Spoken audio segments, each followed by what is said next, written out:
There was a noticeable shift in fan discourse during the airing of Sapphire that went beyond the storyline itself, focusing instead on the on-screen chemistry between Özge Yağız and her co-star Burak Akgül.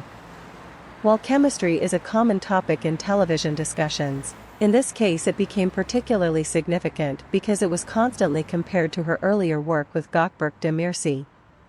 On platforms like Reddit and Turkish fan forums, viewers debated whether the emotional connection in Sapphire felt more intense or less authentic than what they had seen before.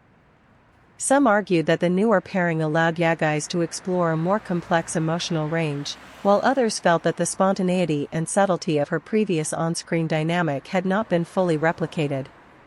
These discussions often included detailed analysis of specific scenes, with fans pointing out differences in pacing, dialogue delivery, and nonverbal interaction.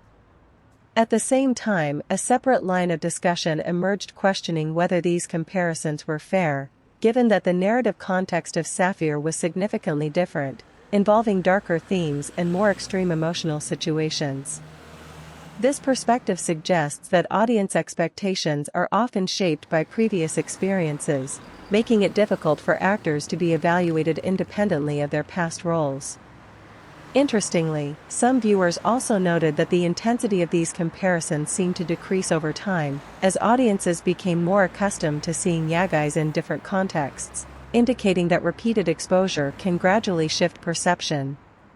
However, the initial reaction demonstrates how strongly early career roles can influence long-term audience expectations. This ongoing conversation reveals how chemistry is not just a product of performance, but also of audience memory, raising the question of whether actors can ever fully redefine their on-screen identity once a particular dynamic becomes deeply embedded in public perception.